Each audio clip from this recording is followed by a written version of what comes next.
Ryan Garcia is back in action before Devin Haney. That's right. You heard it. Ryan Garcia announced that he will be coming back to face Anpo in Tokyo, Japan. He got an exhibition going on, and he outlined kind of what he intends to do next. Ego thoughts. I told you on the channel I would be going back to the basics, just really getting things off my chest, things I want to talk about. If you like this format, make sure you guys subscribe to the channel for all your boxing news.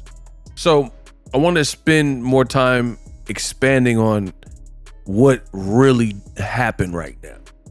And that's Ryan Garcia is going to be back in the ring before, and at least he has an announcement before Devin Haney.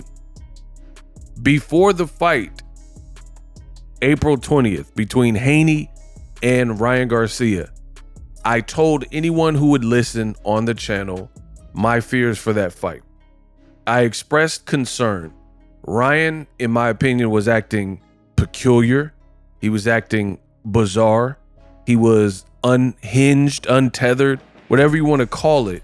But it was an insane buildup, not in a good way. So we've seen some crazy buildups in the sport of boxing, but some of them tend to weigh in on the lighter side of things, like Floyd Mayweather and Conor McGregor. That's boxing and a boxing promo 10 out of 10, right?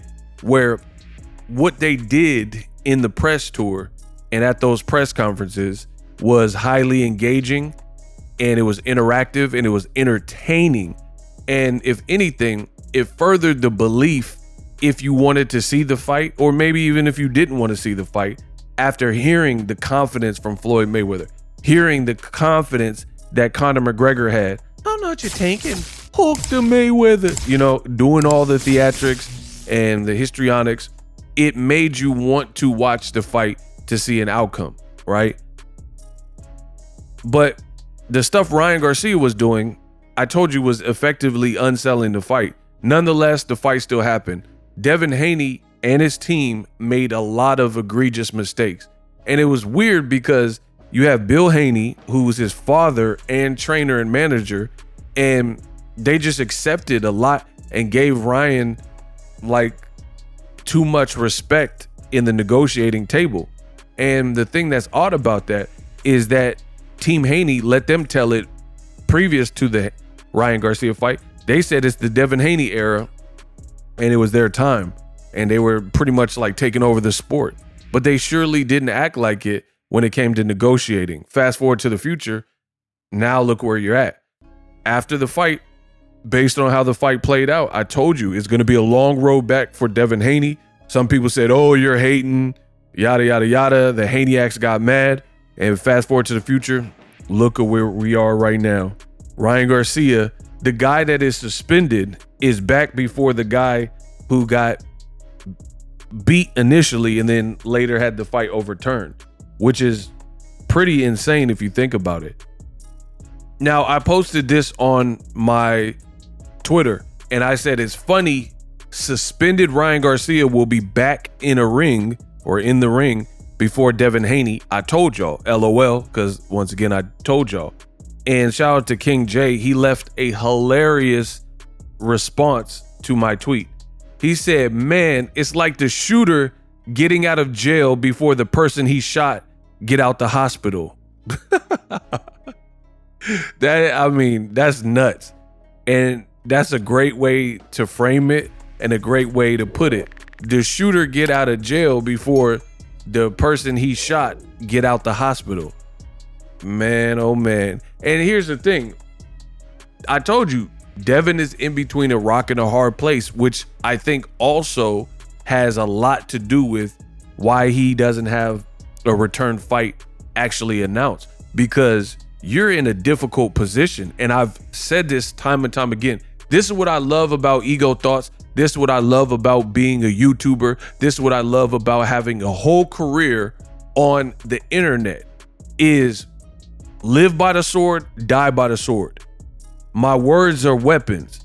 What I use and how I formulate these opinions and thoughts, it's forever. It's on the internet. Even if I deleted a video, somebody could have screen recorded it, downloaded the video, took a sound bite, right?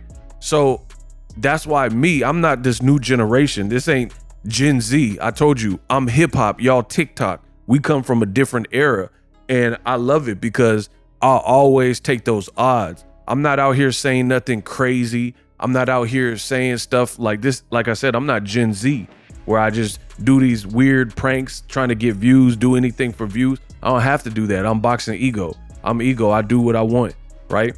So the thing that I love about it is I love these odds because I can say these things. People, no matter how much on the internet, people leave comments agreeing, but also disagreeing and, oh, I disagree with you. Time will ultimately reveal, and we gonna see. And I love those odds because when it does happen, you have no choice but to bow down and admit you were wrong and I was right. And here we are right now. Everything I said about this situation is here. The Haney acts, they were saying different stuff, none of which came true.